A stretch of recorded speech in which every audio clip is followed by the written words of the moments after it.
folks, I'm Will. This is Planet Under Attack, the UFO and ET Continuum, Mecklenburg County, North Carolina, the McGuire Nuclear Station. 5 consecutive nights. Here are film clips from the raw footage shot by Todd Slingerland.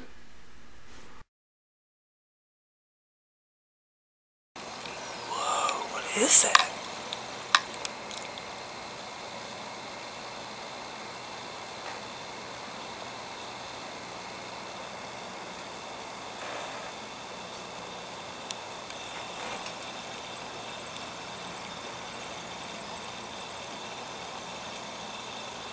That is something weird.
Plane flying right by that and it does not see it.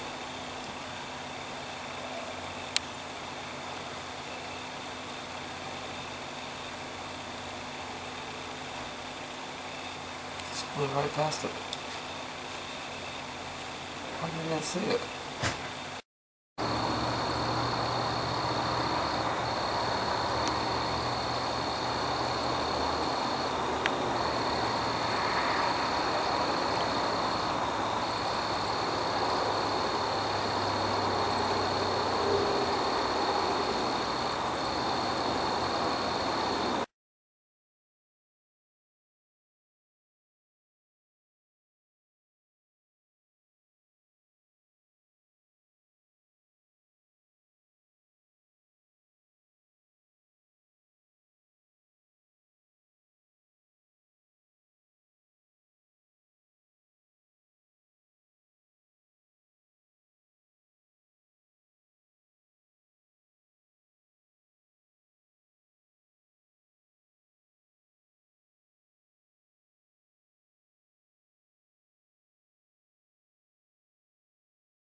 Now, Todd was the subject of a local news story on the Fox affiliate in Mecklenburg County, and they actually did give him several minutes, and although the coverage was, in my opinion, a bit too tongue-in-cheek, the fact of the matter is that UFO topic does deserve mainstream media coverage, and we certainly received it with that.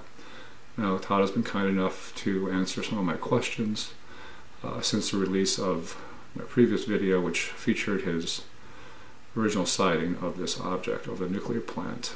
I was very curious as to what the reaction from the nuclear plant might be, and he has informed me that they stated to the reporter that they are doing nothing to cause it. What the hell does that mean? They are doing nothing to cause it. Well, anyway, further on the subject, as far as what's going on at the McGuire Nuclear Station, Todd said on the internet there are reports from people who have worked there, and they have seen some strange objects over near it, and in one case the power was draining. This is certainly nothing new as far as nuclear facilities go. I asked him how the object departs during a sighting, and he has had 5 sightings that he's been able to videotape. He says he has seen it vanish. He's also seen it fly straight up into the sky. I asked about his wife, what she thought of all this, because she is witnessing this with him, and she has seen it, and my 3-year-old daughter. My daughter calls it a zombie. My wife and I both think it is amazing, but are also concerned it is near something as powerful as a nuclear plant, and that's certainly a valid concern. We're going to go on and talk about some helicopters that appeared. This was after the media story ran on TV, and he's seen these. I'll put the quote up here. Once during the day, circled for about 15 minutes over Lake Norman. And Lake Norman is actually adjacent to the nuclear station. They were flying very low. The second one was at night, and the object was out there about 9:30 or so. I went inside for a minute. While I was inside, I heard helicopters, so I went back outside, and there again were 2 black helicopters. They flew around the area for about 15 minutes. I looked up, and the object was gone. The helicopters left, heading towards the direction of the plant, and then they disappeared. 5 minutes after that, the object just appeared out of nowhere, but it was hovering in a different spot. I've never seen them before, and it was after the news story the next day. They were there in the same week. They were not like the normal helicopters you see, and this is very important. They were looking for something, plus they were in the same area as the object had been hovering. This is the important part here. Helicopters do not fly over nuclear plants. I've never seen anything fly over it as long as I've lived here. It is a no-fly zone. Of course, I got on the internet and found out all about no-fly zones in nuclear plants, and it's a very controversial topic, and basically every nuclear facility in the United States does have a no-fly zone.